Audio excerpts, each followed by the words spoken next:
예, 거기까지 읽겠습니다. 여러분 반갑습니다.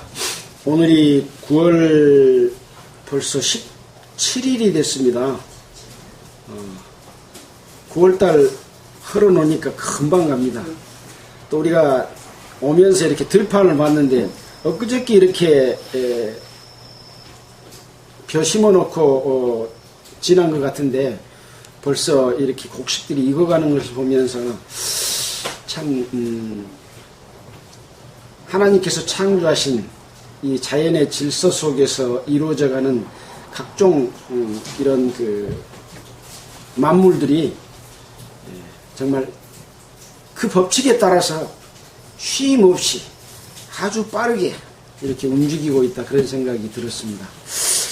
자, 오늘은 누가복음 20장 1절부터 18절까지를 함께 읽었습니다. 이 누가복음에 기록된 말씀은 여러분들이 잘 아시다시피 예수님께서 이 땅에 오셔서 행하시고 십자가에 못 박혀 돌아가시고 부활해서 40일 동안 이 땅에서 행했던 그런 내용들까지가 이 마태복음, 마가복음, 누가복음, 요한복음 이 4복음서에가 기록이 되어 있습니다. 지금 우리는 누가복음 1장에서부터 19장까지를 공부를 했고 오늘 20장을 이렇게 전반부를 읽었습니다. 예수님께서 이 땅에 오셔서 행하신 그런 내용들을, 이것은 역사적 기록이잖아요. 한 사람만 기록한 거 아니라 네 사람이 기록한 기록입니다. 그래서 우리는 매일 어떤 일이 일어나면 그런 내용들을 신문에 올려서 그것이 역사적으로 이렇게 보존이 되고 또 기록이 되고 있습니다. 요새는 또 인터넷 방송도 많이, 인터넷 그 뉴스도 많이 늘어서 많은 일어났던 사실들을 공유하고 있는 그런 일들이 있죠. 이 많은 세상의 일들이 이렇게 기록된 것과 마찬가지로 이 속에서 하나님께서 육신의 몸을 입고 이 땅에 오셔서 행하신 내용을 기록을 했다는 점에서 모든 이 세상의 어떤 모든 기록보다도 매우 중요한 인생에 어떤 의미를 주는 그런 내용이 기록이 되어 있습니다. 오늘 이 말씀을 함께 공부하는 모든 사람들은 그 중요한 역사적 사실 앞에서 서 있다, 그런 실감을 좀 느끼시면은 훨씬 더 그 말씀의 힘이 나에게 더 다가올 것이라 생각이 됩니다. 자, 오늘 읽은 말씀에 20장 1절에 하루는 이렇게 시작하지 않습니까? 이 하루는 하고 하는 것은 앞의 내용과 연결이 됩니다. 앞에 어떤 내용들이 있었습니까? 예수님께서 이제 예루살렘에 올라갔습니다. 예루살렘으로 들어가는 그 길목, 베다니에서 예루살렘으로 들어가는 과정 가운데서 제자들에게 낙타 한 마리를 가져오너라 해가지고 가져와서 제자들이 거기에 자기의 겉옷을 위에 덮고, 또 사람들은 낙타가 가는, 나귀가 가는 그 길에 옷옷을 깔고 또 나무 이파리를 깔고 호산나 하고 부르짖은 것은 무엇이냐? 바로 예수님이 왕으로 입성하고 있는 것을 이야기를 합니다. 그래서 찬송을 열어도와 주의 이름으로 오시는 왕이여, 하늘에는 평화요 가장 높은 곳에서는 영광이로다, 이렇게 이제 찬송을 하면서 어디로 들어와요? 예루살렘 입성을 하신 것이죠. 이것을 보고 있던 유대 종교 지도자들은 예수님 보고 선생이여, 당신의 제자들을 책망하소서, 당신을 지금 왕이라고 부르는데 왜 그것을 그대로 받아들이고 책망하지 않느냐, 이렇게 말하니까 예수님께서는 만일 이 사람들이 잠잠하면 돌들이 소리를 지르리라, 이렇게 말씀을 해서 자기 자신이 이 예루살렘에 입성하는 의미는 왕으로서, 이스라엘 왕으로서 예루살렘에 올라오고 있다고 하는 것을 공식적으로 이렇게 표명하고 있었죠. 자, 이제 예수님께서 성전에 들어가셨습니다. 이제 이스라엘 백성들은 6월절이 되면 흩어진 여러 지역, 또 예루살렘 외에 다른 지역에 살고 있는 사람들도 이 예루살렘으로 올라와서 1년에 단 한 번씩 드리는 6월절 제사를 드리기 위해서 사방에서 모여오는 거죠. 심지어는 멀리 다른 나라에 있던 유대인들도 제사 드리러 옵니다. 그래서 거리가 워낙 멀기 때문에 염소나 송아지를 끌고 올 수가 없어서 돈을 가지고 와서 이 성전에서 매매하는 돈으로 먼저 돈을 바꿔가지고 그 다음에 염소도 사고 송아지도 사고 비둘기도 사서 이제 제사를 드리려고 하는 그런 일이 지금 예루살렘 성에서 벌어지고 있었는데, 예수님께서 오셔가지고 돈 바꾸는 자들의 상을 뒤집어 엎고, 또 비둘기 파는 자들의 상도 뒤집어 엎고, 채찍을 만들어서 전부 막 짐승들을 내어 쫓고 성전 안에서 제사를 드리기 위한 각종 기구를 운반하는 것마저도 못하게 해버린 겁니다. 이스라엘 백성들은 거기서 제사를 지냄으로써 자기들의 죄가 용서되는 그런 일을 하고 있는데, 예수님은 뒤집어 엎어버리고 다 재물들을 쫓아내버리고, 이것은 어떤 것을 의미합니까? 제사 드리지 말라는 거죠. 왜 그럴까요? 제사를 드리는데 하나님이 제사를 안 받으신다는 거예요. 지금 오늘도 일요일이니까 지금 11시면 다들 교회에서 예배를 드립니다. 그 예배를 하나님께서 받으신다고 생각하고 순서에 따라서 자, 예배를 시작하겠습니다. 성가대 찬송이 있겠습니다. 관현악단으로 해서 멋지게 찬송하고 또 절차에 따라서 이렇게 예배를 드립니다. 또 가운도 입고 모자도 쓰고 이렇게 멋지게 드리는데, 하나님께서 그런 제사를, 그런 예배를 너희들 나를 잘 공경하고 섬기는구나 하고 이렇게 칭찬하고 그 예배를 받아들일 것 같습니까? 하나님의 마음이 어떤 것인지를 먼저 알고 하나님의 마음에 합당한 예배를 드릴 때, 하나님의 마음에 합당한 제사를 드릴 때 하나님이 그 제사를 받으시고 죄를 용서해 주는 거죠. 그래서 우리는 성경 속에서 왜 예수님이 오셔서 이렇게 상을 뒤집어 엎으셨는가 하는 것들을 알아야 되지 않겠습니까? 왜? 우리가 지금 드리는, 하나님 앞에 드리는 예배와 기도와 죄 용서함이 우리에게 이루어지기 위해서, 하나님께서 받아주기 위해서는 그렇죠. 그래서 이제 구약 성경의 마지막 성경이 무슨 성경입니까?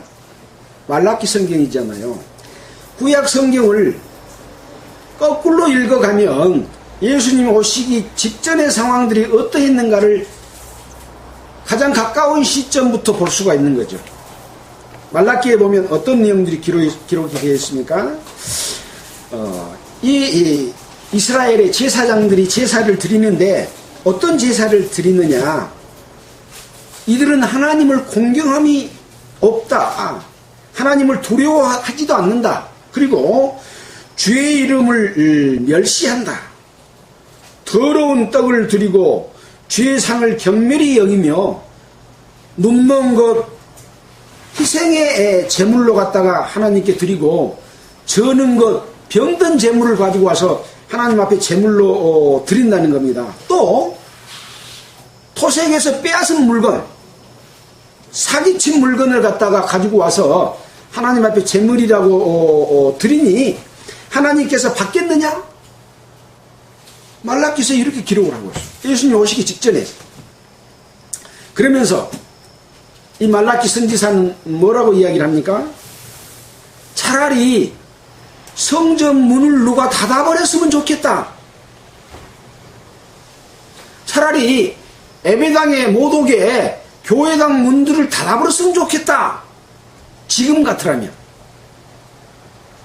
그래서 우리가 드리는 지금의 예배와 이 복음이 전해지는 이런 역사들이 과연 이 구약 성경 말라기에서 말하는 것처럼 정말로 주의 이름을 공경하고 주의 이름을 멸시치 아니하고 또 눈먼 희생으로 드리지 아니하고 정말 진실한 제사의 제물을 드리고 또 하나님의 뜻에 합당하게 예수의 이름으로 토색하고 사기쳐서 자기들의 배를 불리고 그렇게 살고 있지 않는지를 먼저 살펴보고 하나님 앞에 내 자신이 먼저 깨끗해진 다음에 제사를 드리는 것, 예배를 드려야 되지 않느냐, 그런 이야기죠. 그래서 이스라엘 백성들이 제사를 지낼 때도 이 대제사장도 먼저 자기 죄를 용서받고 이스라엘 백성들이 드리는 그 제물의 피를 가지고 지성소에 들어가서 뿌렸을 때 이스라엘 백성들이 용서가 됐습니다. 제사장이 자기 죄를 용서받지 못한 상태에서 지성소에 들어가면 어떻게 돼요? 죽어버리는 거죠. 그런 것과 마찬가지로 지금 우리는 이제 예수 그리스도의 은혜로 죄 용서함을 받은 자들이죠. 물론 그 사실을 깨닫지 못해서 아직 죄인인 사람도 있습니다. 먼저 이 복음을 전한 사람들은 자기 자신이 먼저 죄 용서함을 받고 하나님의 자녀로 태어나서 정말 올바른 하나님께 합당한 주님이 원하시는 그 거룩한 삶을 사는 사람이 그런 일들을 맡아서 복음도 전하고 예배도 드리고 전도도 했을 때 하나님께서는 그것을 기뻐히 받으시고 제사를 받으시면 어떤 일이 이루어집니까? 전도 집회를 하나님께서 받으시면 그 말씀을 듣는 사람이 죄사함을 받는 거죠. 이런 일들이 일어나야 된다는 거죠. 그래서 오늘 우리는 이제 이런 내용들을 기반 위에서 하루는 이제 예수께서 성전에서 백성을 가르치고 있을 때 이 이스라엘의 종교인들 19장 45절에 보면 성전에 들어가서 장사하는 자들을 내어쫓 주시고 저희에게 이르되 기록된 바 내 집은 기도하는 집이라 하였거늘 너희는 강도의 구례를 만들었다 그랬어요. 이 강도의 구례는 누가 만드는 겁니까? 강도. 바로 그 뒤에 나옵니다. 예수께서 날마다 성전에서 가르치시니 대제사장들과 서기관들과 백성의 두목들이 그를 죽이려고, 예수를 죽이려고 꾀한다. 꾀를 자꾸 내고 있다. 모사를 꾸민다. 누가 여기서 강도들이겠습니까? 바로 대제사장들과 서기관들과 백성의 두목들. 백성의 두목은 이제 그 뒤에 넘어가면 장로들입니다. 이들이 강도의 구례를 만들어 놓고 예루살렘 성전에서 지금 뭐하고 있어요? 장사하고 있다는 거예요. 장사. 예수님께서는 우리가 그 앞전 비유에서 열문화 비유에서 열문화를 가지고 각각 한 사람씩에 나눠주면서 장사하라 그랬잖아요. 이건 하나님의 장사입니다. 그 문화를 받은 사람은 예수 그리스도의 종이죠. 거듭난 하나님의 자녀들로서 이제 이 땅에 살면서 장사하는 거죠. 근데 언젠가 이제 이 장사가 끝난 시기가 돼서 주인이 오셔서 장사 제대로 했는가 하고 이제 계산할 때가 오는 거죠. 셈할 때가. 마찬가지로 예루살렘 성에서 이 강도들이 장사를 해요. 강도들의 장사는 무슨 장사겠습니까? 누구의 장사겠습니까? 강도들 지그들의 장사예요. 그럼 강도의 두목은 누구예요? 사탄이에요, 사탄. 백성의 두목들은 장로들이지만 이 강도들이 드리는 것은, 강도들도 장사를 하는데 마귀가 이 대제사장과 서기관과 바리새인과 장로들에게 장사하라 하고 명령했기 때문에 그들은 마귀의 백성들을 양산해내는, 또 하나님을 거역하는, 죄 짓는 삶을 살도록 하는, 열매 맺지 못한 삶을, 마귀의 열매를 맺는 그런 삶을 살도록 장사를 하고 있는 거죠. 그러니까 하나님의 장사가 있는 반대는 뭡니까? 마귀의 장사가 있는 거죠.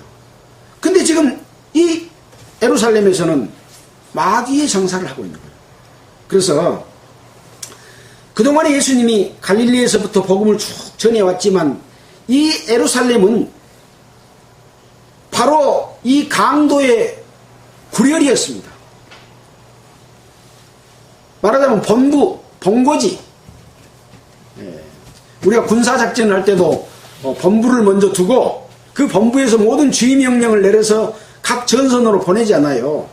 이 마귀의 소굴은 예루살렘이었던 거죠.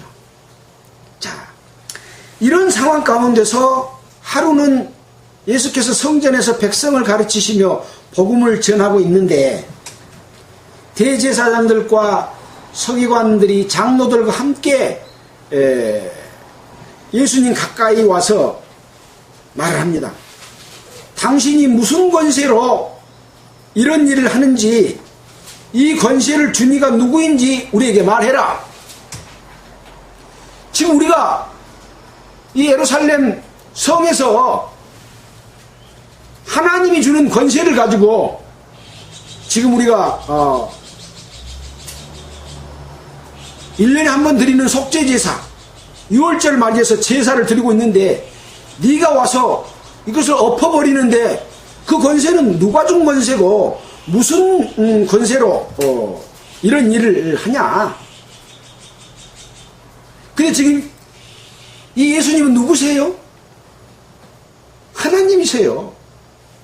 하나님의 뜻을 받고 이 땅에 오셔서 지금 일을 하고 계시는데 이 유대인들은 우리가 하나님의 권세를 가지고 지금 일을 하고 있다 이러고 있는 거죠.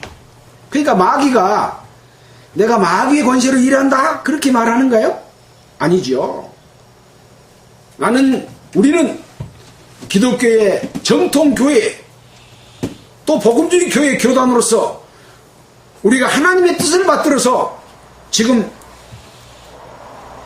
복음을 전하고 예배를 드리고 제사를 드리고 있다 그렇게 말하지, 우리는 마귀한테서 받아서 하고 있어 그렇게 말하는 사람 아무도 없죠. 근데 그들이 하나님의 아들인 예수를 향해서 당신이 무슨 권세로 이런 일을 하는지, 이 권세를 준 이가 누구인지 우리한테 말해라 이렇게 이야기를 하고 있는 거죠. 자, 보겠습니다. 그러니까 예수님이 뭐라고 말을 하냐면, 그러면 나도 너희들한테 하나 물어보겠다. 요한의 세례가 하늘로서 오는 것이냐, 아니면 사람에게로서 오는 것이냐, 이렇게 물어봅니다. 그러니까 이 대제사장들과 장로들과 서기관들이 이렇게 서로 의논을 해가지고 이거 어떻게 대답하지? 하늘로서 왔다고 하면 백성들이 요한을 선지자로 인정하니 우리가 잠깐만요. 만일 사람에게로서 하면 백성이 요한을 선지자로 인정하기 때문에 우리를 다 돌로 칠 것이라 하고, 또 그 앞에 보면 하늘로서 하면 어찌 요한을 믿지 않느냐 라고 말할 것이니까 하늘로서 왔다고 말하지도 못하고 사람들로서 왔다고 말도 못하는 거예요. 왜? 백성들은 이 세례 요한을 선지자로 여기기 때문에 백성들이 다 이 장로들과 대제사장들, 서기관들을 돌로 칠 것이다. 이래서 대답을 못합니다. 그러니까 뭐라고 그래요? 예수님께서 그렇다면 나도 무슨 권세로 와서 지금 예루살렘 성전에서 이 제사 드리려고 하는 것을 내가 엎어버리고 그것을 못하게 하는지 알려주지 않겠다. 이렇게 이야기를 한 겁니다. 그들이 이 말을 물어봤을 때는 이제 그 답변을 못하면 하나님의 성전에서 제사 드리는 것을 방해했기 때문에 예수님을 잡아갖고 죽이려고 지금 아까 뭐라고 그랬어요? 서기관들과 백성의 두목들이 그를 죽이려고 꾀한다 그랬잖아요. 죽이려고 꾀하고 있는 거죠. 근데 예수님께서는 세례 요한을 들어서 세례 요한이 하늘로서 왔냐 아니면 사람에게서 왔느냐 물어보니까 그들이 답변하지 못하니까 그러면 나도 답변하지 않겠다. 무슨 뜻입니까? 나는 하늘로서 왔고 하나님의 뜻에 하나님께서 주신 권세로 왔다고 하는 것을 그 내면 속에는 보여주고 있는 것이죠. 그래서 결국은 예수님을 잡지 못하는 그러한 사건들을 우리는 살펴봤습니다. 자, 이런 비슷한 내용들이 성경 속에는 여러 군데 기록이 되어 있습니다. 자, 살펴보겠습니다. 사도행전 4장 7절을 한번 볼까요? 사도행전 4장 7절.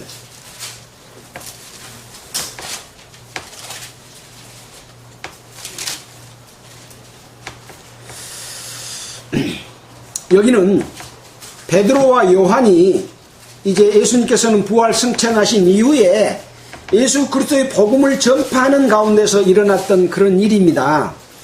자,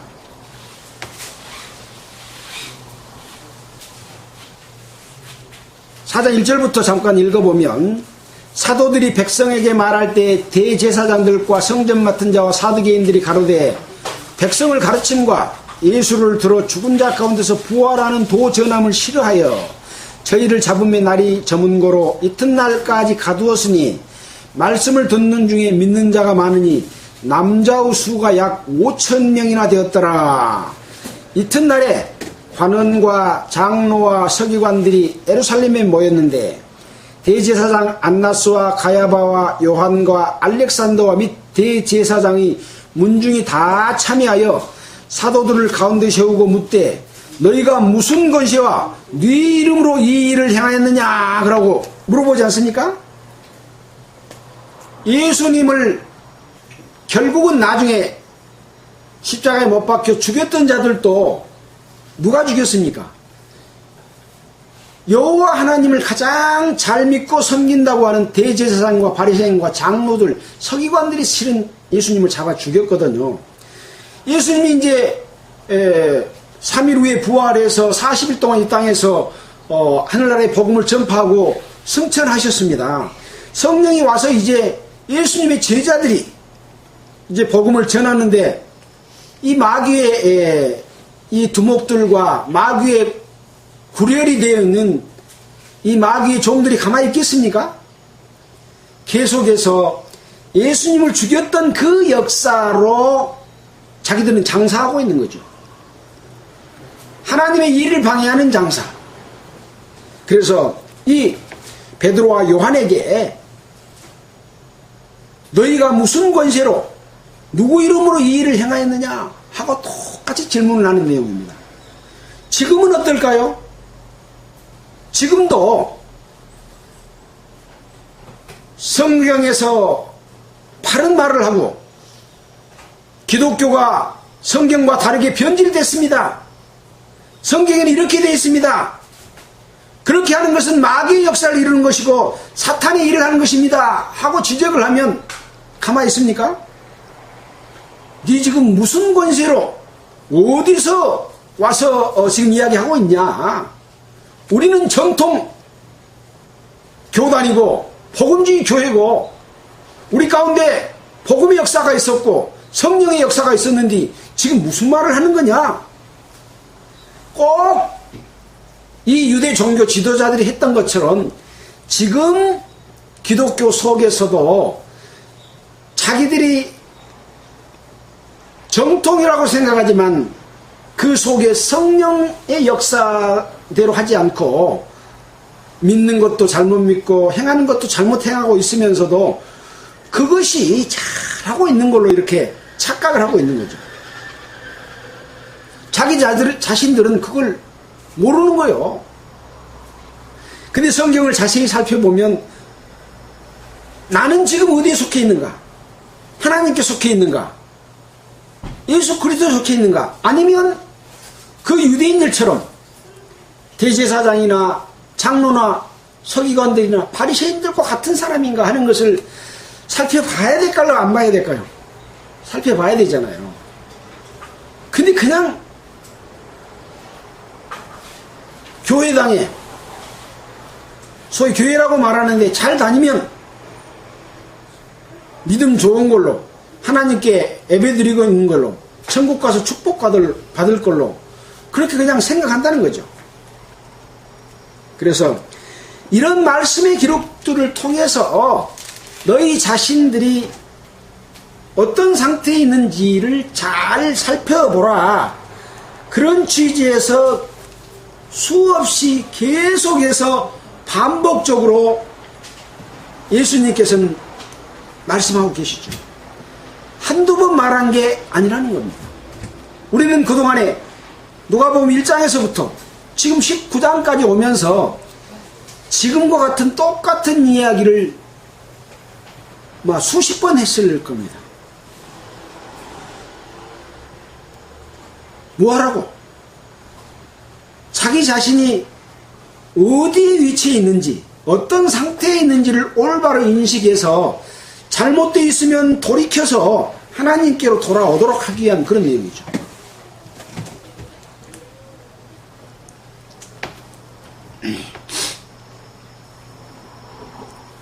반대로 이제 그 유태인들을 향해서는 여러 군데서 그들을 향한 말을 해주신 데가 있습니다. 잠깐 볼까요? 마태복음 3장 7절. 마태복음 3장 7절. 제가 빨리빨리 이렇게 스케치하는 형식으로 읽고 넘어가겠습니다.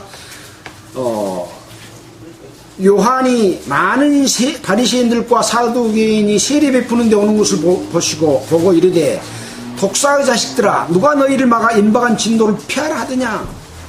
바로 이 요한에게 세례 받으러 온 바리새인과 사두개인들을 향해서 독사의 자식들이다 라고 말하고 있는 거죠. 너희는 마귀의 자식들이다. 누가 너희들 보고 임박한 진도를 피하라고 하더냐. 세례 요한이 주는 세례도 온다가 다 주지 않았다는 거죠. 그것을 돌이킬 때만이 세례를 받을 수 있다는 것을 또 보여주셨잖아요.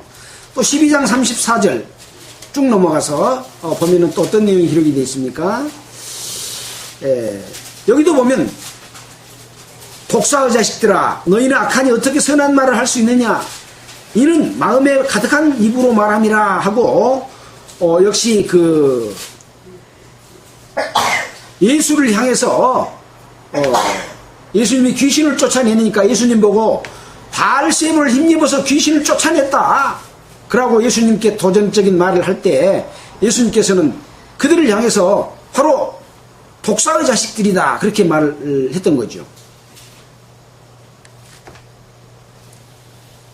또 23장 33절에도 또 그와 같은 비슷한 말들을 또 했습니다. 23장 33절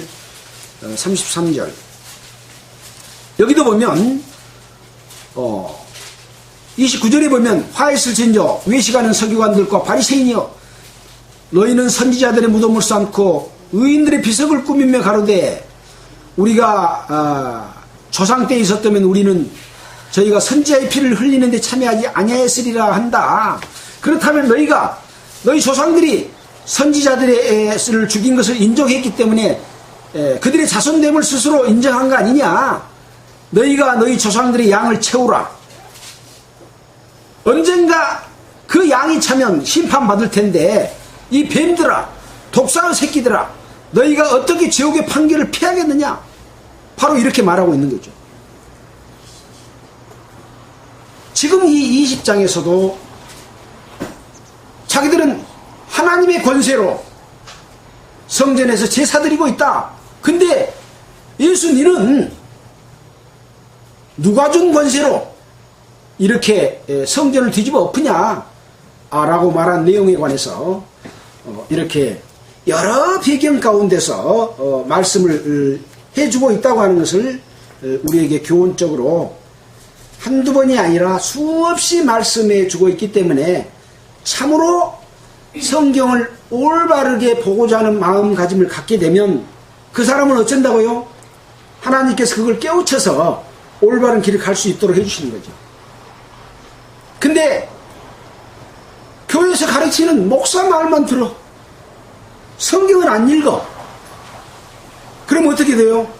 소경을 인도하면 둘 다 구덩이에 빠지는 거죠. 자, 오늘 이제 예수님께서 성전을 뒤엎은 이후에 서기관과 바리새인들, 장로들, 이 백성의 두목들이 예수님께 무슨 권세로 이런 일을 하느냐라고 말한 부분에 대해서는 이 정도로 살펴보도록 하겠습니다. 거기에 연관된 내용들은 수없이 많이 있습니다. 또 이런 부분에 대해서는 또 시간이 없기 때문에 자세히 살펴보지 못합니다. 그래서 관주 성경이 있다면 관주를 보면 그런 내용들을 종합적으로 살펴볼 수가 있다는 내용을 참고로 말씀을 드립니다. 자, 이어서 이제 20장 9절에 있는 말씀 보도록 하겠습니다. 20장 9절. 이에 앞서 어떤 내용이 있냐면 마태복음 21장 28절부터 32절의 기록이 있는데 여기서는 그 내용이 빠져있고 바로 포도 농부의 비유로 들어갔습니다. 21장 28절에는 어떤 내용이 있느냐 하면은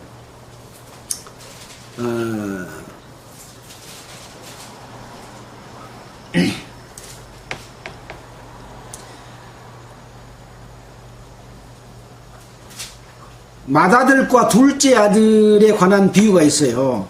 이 맏아들은 예수님께서 어떤 일을 시켰을 때 자기 아버지가 어떤 일을 시켰을 때 나는 가겠습니다 하고 가지 않았고, 이 둘째 아들은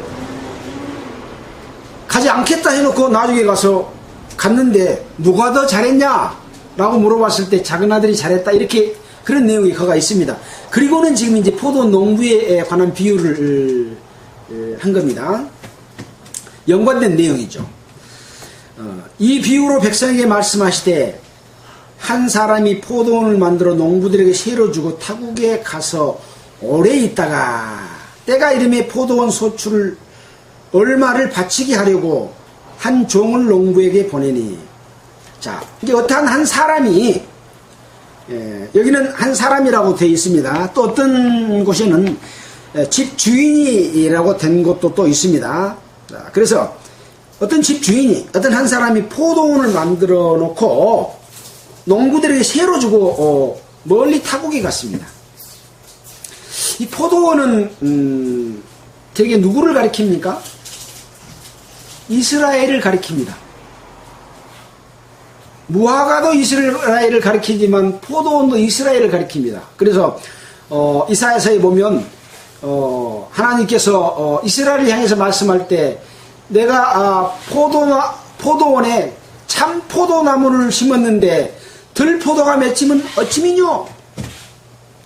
하나님은 하나님의 성령의 열매 씨앗을 뿌렸는데 마귀가 와서 들포도를 심어가지고 이스라엘을 마귀의 열매가 맺도록 하는 그런 일들이 일어났기 때문에 이스라엘이 계속해서 하나님의 심판을 받고 그런 것들이 있었잖아요. 마찬가지로 이 포도원은 이스라엘을 비유를 합니다.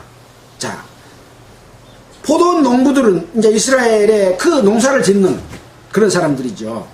그래서 세로 주고 이제 주인은 이제 하나님은, 예수님은 타국에 가서 오래 있다가 때가 되면 이제 포도원 소출을 얼마를 바치게 하려고 이제 종을 보냅니다. 포도원을 줄 때는 이제 세로 주고 갔기 때문에 세를 바쳐야 돼요, 안 바쳐야 돼요? 우리도 전세 살면 전세 대금을 뭐 한 달에 한 번 주든지 1년에 한 번 주든지 줘야 되잖아요. 여기는 농사를 지어서 세를 바치기 때문에 아마 1년에 한 번 세를 받을 것 같아요. 근데 1년이 지났는지 2년이 지났는지 모르지만 이제 세를 받기 위해서 종을 보냅니다. 아까 문화의 비유에서도 한 문화를 주고 장사해라 그랬잖아요.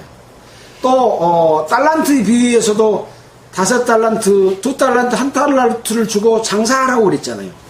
그래서 장사에 그 계산을 하는 것과 마찬가지로 여기서 이제 세를 받으러 종을 보냈는데 세를 주기는커녕 농부들이 종을 심히 때리고 거저버렸다. 세를 줘서 버린 거 아니라 심히 두들겨 패서 그냥 세도 안 주고 돌려보내버린 거예요. 그러니까 그 주인이 다시 다른 종을 보내니 그도 심히 때리고 한 가지 더 보태서 능욕하며 또 거저보냈어요. 그래서 다시 세 번째 또 종을 보내니 이도 상하게 하고 내어 쫓은지라. 그러니까 종을 3번이나 보냈는데 3번 다 심히 때리고 능욕하고 그 다음에 상처를 내서 다시 되돌려 보내버린 거예요. 새는 안 주고. 그래서 이 4번째는 이제 포도원 주인이 어찌할꼬 사랑하는 아들을 보내리니 저희가 혹 그는 공경하리라 하였더니 이제 마지막에는 4번째는 아들을 보냈습니다. 그랬더니 이제 포도원 농사를 짓는 이 농부들이 그 아들을 딱 보고 서로 의논하여 가로되. 아까도 그랬잖아요. 대제사장들과 서기관들과 백성의 두목들이 그를 죽이려고 꾀하고 그를 죽이려고 의논하고 그랬잖아요. 또 그 답변할 때도 의논해가지고 세례 요한이 하늘로서 온 건지 사람에게서 왔다 할지 우리가 답변을 하자. 야들 의논을 잘해. 의논 참 잘하죠. 교회에서도 그렇고 의논은 왜 이렇게 의논이 많은지 몰라. 총회도 있고 재직에도 있고 봉사에도 있고 청년회도 있고 뭐 학생회도 있고 의논 많이 해요. 그 의논 많이 해가지고 하나님의 뜻을 잘 섬기면 얼마나 좋겠습니까? 여기 보니까 의논을 자주 한 이들은 마귀 일을 하고 있어요. 마귀 일을. 자, 뭐라고 의논을 합니까? 자, 이는 상속자니 죽이고 그 유업을 우리 것으로 만들자. 세상에 포도 만들어 놓고 농사 지어서 너가 다 묻고 그 새만 나한테 바쳐라. 그랬는데 3번이나 보내도 새를 죽이긴커녕 이 주인의 종을 두들겨 패고 능욕하고 상처내서 보내놓고 이제 아들을 보내면 혹시 공경할까? 양심은 있겠지 했는데 양심은커녕 이제 상속자니 죽여버리고 이 포도원을 통째로 뺏어불자. 무엇과 같습니까? 아까 강도의 구렬과 같습니다. 하나님께서는 예루살렘 성에서 성전에서 하나님이 제시한 염이나 염소나 양이나 비둘기나 이런 것들 잡아가지고 제사를 지내면 1년 동안에 이스라엘 백성들의 죄가 되는 죄 용서를 받아들이고 그렇게 하려고 했는데 더러운 것, 토색한 것, 눈먼 것, 병든 것 갖다 바치고 심지어는 사기한 물건까지 갖다 바치니 하나님께서 받겠느냐 했던 것처럼 바로 이들은 강도질을 하는 거예요. 하나님께 드리는 제사를 강도질 해버리면 제사를 드리는 효과, 죄사함이 없어져 버린 거예요. 하나님은 이스라엘 백성들을 용서해주고 그 용서받은 자들을 백성으로 삼고자 한데 중간에 마귀가 강도질 해가지고 그것을 뺏어버리는 것하고 똑같아요. 이제 하나님께서는 이스라엘 백성이나 이방인이나 모두 예수 그리스도를 통해서 예수님이 제물로 드려짐으로 말미암아 그것을 믿는 자들이 하나님의 자녀가 되도록 하는 길을 이미 열어놨잖아요. 근데 이 예수님 아들을 잡아 죽임으로 말미암아 중간에 강도질함으로 말미암아 그 은혜가 지금 우리에게 임하지 못하도록 막는 역할을 하고 있는 것이 똑같은 것이죠. 자, 그래서 상속자니 죽이고 그 유업을 우리 것으로 만들자 하고 포도원 밖에 내어 쫓아 죽였느니라. 그래서 여기 지금 포도원 농부의 비유는 한 번, 두 번, 세 번, 네 번까지 이렇게 보냈던 것은 그동안에 하나님께서 이스라엘 백성들을 구원하기 위해서 수많은 선지자들을 보냈는데 너희가 그들을 죽이고 때리고 감옥에 가두고 얼마나 많은 핍박을 했느냐. 예루살렘아, 예루살렘아, 암탉이 그 병아리를 모은 것 같이 내가 너희들을 품으려고 얼마나 노력한지 알지 않느냐. 그런데 너희들 스스로 하나님의 품으로 돌아오기를 거절했다.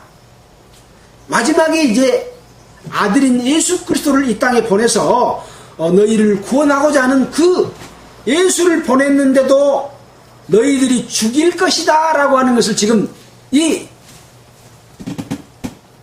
이스라엘 종교 지도자들에게 말하고 있는 것이죠. 자, 여기 보면은 포도원 밖에 내어 쫓아 죽였느니라 그랬습니다. 포도원 바뀌면 이제 이스라엘을 상징하지만 지금 제사를 드리는 것은 성전에서 드리고 있잖아요. 그래서 이 선지자들을 죽일 때도 예루살렘 밖에서 죽였습니다. 참고로 살펴볼까요? 히브리서 13장 12절을 한번 볼까요? 히브리서 13장 12절에 어떤 말씀이 있을까요? 히브리서 13장 12절.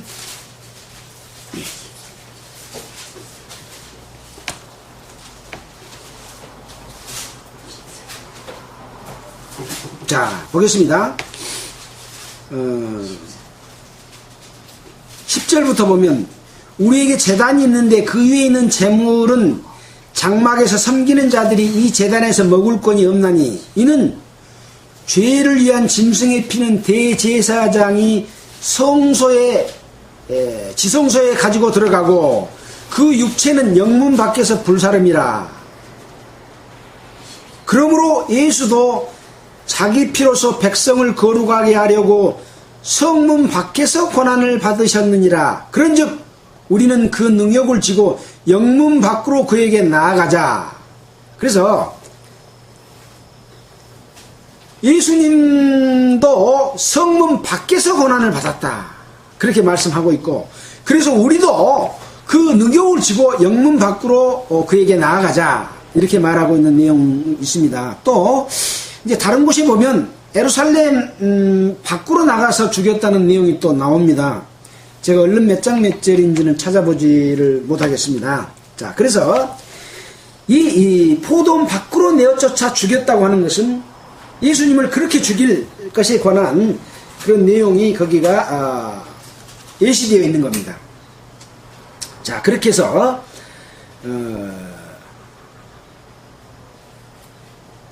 포도원 밖에 내어 쫓아 죽였느니라. 그런즉 포도원 주인이 이 사람들을 어떻게 하겠느냐.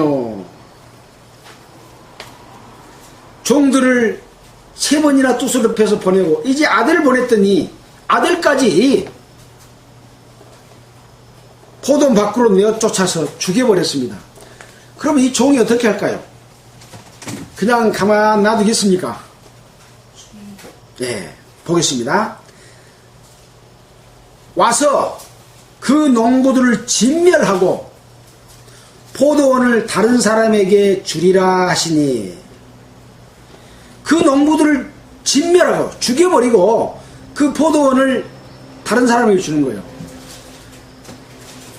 그때 되면 이제 이 포도원을 관리했던 농부들은 후회하겠습니까? 하지 않겠습니까? 그때 종 보냈을 때 새로 줄걸, 그랬으면 계속해서 우리가 농사를 짓고 먹고 살고 있을 텐데, 이제 아들까지 죽여가지고 우리가 통째로 뺏어 물려다가 덜컥 걸렸구나 하고 후회를 해봤자 어째요? 때는 늦은 거죠. 때는 늦은 거죠. 지금요,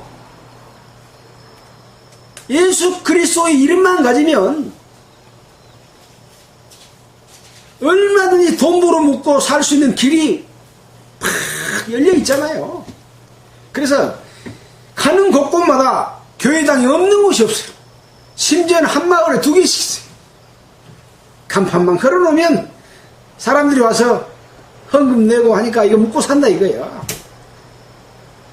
이렇게 조그맣게 한 데는 그래도 올바른 마음으로 희생정신을 가지고 일하면서 복음 전하는 자들이에요. 거대한 교회 만들어 놓고 500명, 1000명, 2000명, 3000명, 10,000명이 모일 수 있는 교회를 만들어 놓고 1부, 2부, 저녁 예배까지 해서 엄청난 돈, 수많은 그 헌금을 걷어서 배불리 떵떵 먹고 사는데, 정작 그들을 하나님이 볼 때 착한 종아, 이렇게 장사를 잘하고 있구나, 그렇게 볼까요? 라고 하는 거죠. 이 대제사장과 바리새인과 장로들처럼 이스라엘 백성들이 돈 밖으로 오는 돈을 바꿔두면서 돈을 남기고, 또 비둘기 파면서 염소 팔면서 양 팔면서 돈을 남기고, 제사 지내주면서 또 돈을 남기고, 이렇게 해가지고 또 심지어는 사기하고 토색해서 돈을 걷어들이고, 심지어는 성경에 과부의 가산을 통째로 뺏어버렸다 이렇게까지 말하고 있습니다. 이 종교 지도자들에게. 그렇게 사는 사람들이 지금은 누구일까? 과연 현재의 기독교의 종교 지도자들, 대기업처럼 만들어 놓고 있는 그 지도자들이 이 지금 누가복음 19장 20장에 말하는 또 포도원 농부와 같은 사람이지 않을까 하고 어쩌라고요? 생각해보라고. 주인이 와서 그 농부들을 진멸할 때는 이미 기회가 없어져 버리고, 자기가 포도원 상속을 전부 뺏어서 내 것으로 통째로 만들려 버리려고 했어요. 하나님께서 베풀어 주신 그 천국의 모든 영광을 자기가 다 차지하려고 했어. 근데 다 차지하기는커녕 뺏기고 진멸당하고, 그 포도원은, 이 포도원이 뭡니까? 예루살렘이잖아요. 이스라엘이잖아요. 지금 우리에게 올 포도원은 뭐냐? 거룩한 성 새 예루살렘을 우리에게 예비해 주고 있는데, 그 성 예루살렘은 바로 예수님의 신부가 되는 거룩한 성도들인 거예요. 그러니까 거룩한 성도가 실은 열매인 거죠. 그 열매 맺는 장사에서 이를 남기는 그 실체는 바로 예수 그리스도의 복음을 듣고 구원을 받아서 하나님의 자녀로 태어나서 그 하나님의 태어난 자녀가 하나님의 뜻에 합당한 예배와 찬송과 기도와 서로 사랑하고 주님의 몸된 교회 안에서 하나 되는 이런 것들을 실천하면서 죄를 멀리하고 거룩한 삶을 살아가는 그것을 이루고자 하는 것이 이 성경의 전체적인 내용입니다. 근데 자기 유익을 위해서 살아가고 있는 자들이 너무 많은 거죠. 그들에게 제발 좀 이 예수님이 말씀하시고 행하신 내용을 좀 봐라. 앞에서 가르친다고 그렇게 하고 있지만 네 자신도 지금 어떻게 가 있는지 알지 못하지 않냐. 소경을 인도하면 둘이 다 구덩이에 빠진다 하는 것들을 오늘 말씀을 통해서도 이야기를 해주고 계신 것이죠. 자, 그 말을 하니까 사람들이 듣고 가로되 그러면 그렇게 되지 말아야지 이렇게 말했죠. 그렇게 되지 말아야지. 예, 말아야죠. 여러분, 이 말씀을 듣는 모든 이 목사들이요, 또 장로들이요, 집사들이요, 권사들이요, 그렇게 되지 말아야지요. 말아야지. 자, 그래서 17절에 보면 이런 저희를 보시며 예수님께서 뭐라고 말씀하시냐. 건축자들의 버린 돌이 모퉁이의 머릿돌이 되었다. 그래서 이스라엘 백성들이 예수님을 십자가에 못 박혀 죽임으로 말미암아 그 죽임을 당한 예수 그리스도가 3일 만에 부활해서 그 예수님이 바로 건축자들의 버린 돌입니다. 그래서 그 돌이 바로 머릿돌이 돼서 교회가 세워질 것을 말씀하고 계신 것이죠. 이것이 어찌미뇨 무릇 이 돌 위에 떨어지는 자는 깨어지겠고 이 돌이 사람 위에 떨어지면 저로 가루를 만들어 흩으시리라 라고 말씀을 하고 있는 것이죠. 그래서 정말 예수님을 올바로 알게 되면 예수님이 말씀하신 그 가르침이 종교를 깨뜨립니다. 잘못된 신앙을 깨뜨립니다. 그것을 뒤집어 엎으시면서 정말로 하나님의 뜻대로 살도록 하는 그런 역할을 해주기 때문에 두려워할 수밖에 없는, 그래서 우리가 살아서 믿음을 가지고 있을 때 또 주님이 재림하시기 전에 그런 것을 깨닫고 알도록 하기 위해서 오늘도 어제와 같이 그제와 같이 계속해서 말씀해 주고 계시죠. 이제 예수님은 얼마 후면 이런 지적을 받았던 그 당사자들은 돌이키지 않고 예수님을 붙잡아서 빌라도 총독에게 넘겨주고 재판받기 위해서 십자가에 죽일 겁니다.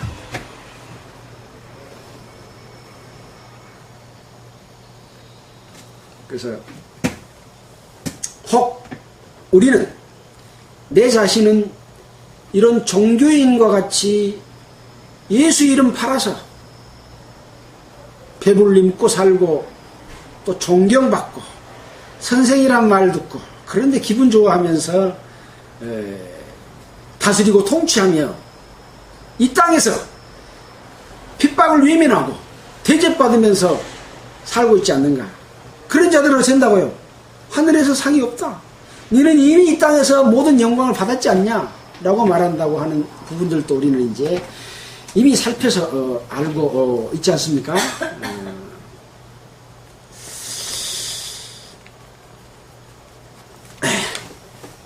오늘은 시간이 다 됐기 때문에 여기까지 말씀을 드리겠습니다.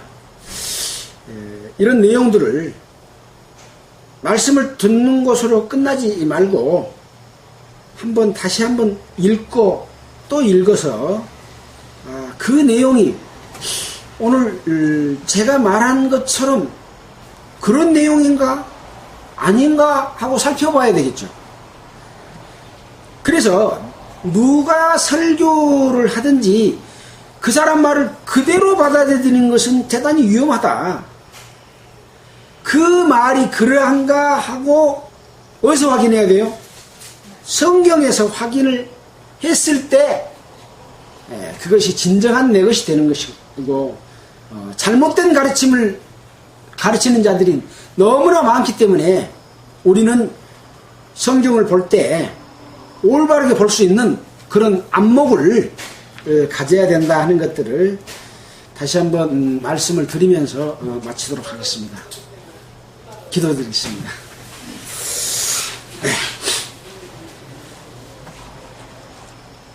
우주 만물을 창조하신 하나님 아버지께 영광을 드립니다.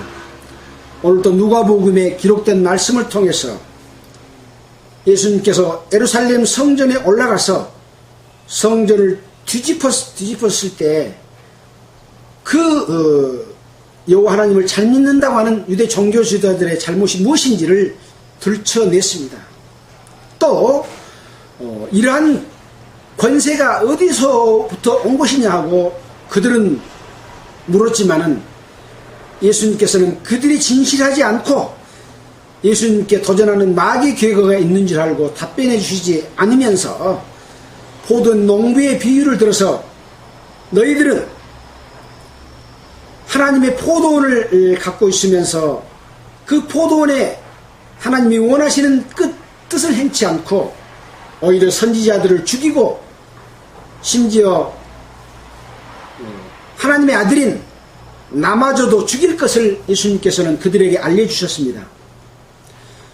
그렇게 되지 말아야지 라고 한 그들에게 너희들이 버린 이 예수가 교회의 머릿돌이 돼서 하나님이 원하시는 한 거룩한 성세 예루살렘을 이룰 것에 대한 비유의 말씀을 해주셨습니다. 말씀을 듣는 모든 분들이 참으로 이 하나님의 뜻이 무엇인지를 분별하고 하나님의 자녀로 태어나서 주님께서 주시고자 하는 거룩한 영광 가운데 함께 참여하기를 간절히 기도드립니다. 우리를 구원하여 주신 예수 그리스도 이름으로 기도했습니다.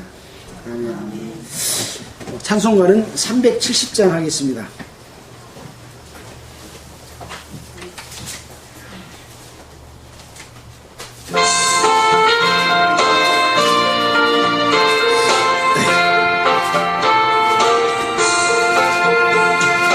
어두운 밤 시대리니 내 집은 지켜서 참 이슬 맺힐 때에 힘써 일어나 해돋는 아침부터 힘써서 일하라. 일할 수 없는 판이 속히 오리라. 어두운 밤 시대리니 내 집은 지켜서 지능에 빗긴 별 놀지 말아라. 낮에는 골목 하나 쉴 때도 오겠네. 일할 수 없는 판이 속히 오리라. 어두운 밤 시대리니 내 집은 지켜서 지눈에 빗긴 곁에 힘써 일하고 그 빛이 닿아여서 어둡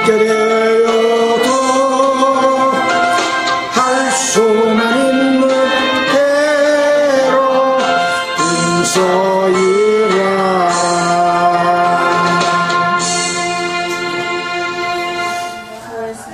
마치겠습니다. 안녕히 계십시오.